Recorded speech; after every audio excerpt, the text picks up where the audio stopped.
Thank you, Roma. I'm standing here on the corner of 84th Street and Columbus Avenue, one of dozens of blocks on the Upper West Side that have been irrevocably altered in the last 24 hours by what can only be described as a reverse riot.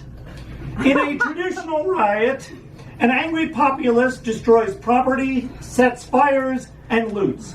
In a reverse riot, neighborhood residents, angry over the proliferation of stores that are already empty, place merchandise back into those abandoned establishments.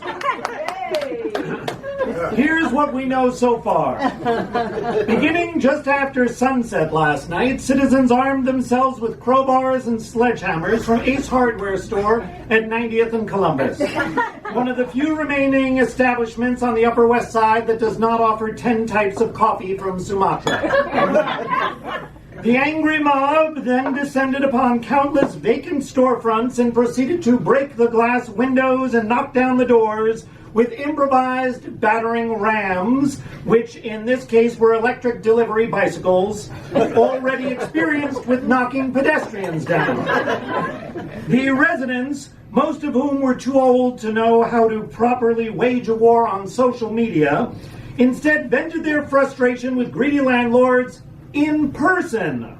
Shocking as that might be, I hope you were sitting down. I should have given you a trigger warning. Angry that these landlords had quadrupled the rents of long-time local businesses and were in no rush to re-rent these spaces because they were getting a tax write-off, and furious over the inaction of local politicians whose campaigns are financed by the real estate interests, the mob proceeded to not only stock the empty stores with merchandise, they also installed cash registers, Square credit card readers, sales clerks, and a little bowl of water outside for the dog. Good question, Roma. Police arrived in riot gear prepared to remove the rogue benefactors and arrest them for destruction of property. But when they arrived at the scene, the residents, most of them Bernie Sanders socialists, who believe in climate change, had already collected the broken glass and taken it to the recycling center, where the shards were turned into dinner plates for undocumented immigrants living in detention centers. The younger members, many of them Alexandra Ocasio-Cortez Green New Deal socialists, used the recycled material to create a startup, Cinderella.com, a made-to-order online glass slipper business that fittingly operates out of Prince Street.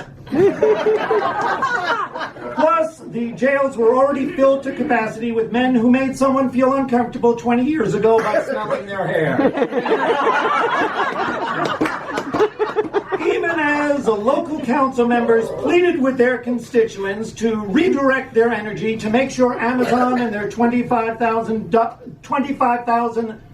jobs never come back, it was clear that the tide of public opinion had turned in support of the reverse rioters.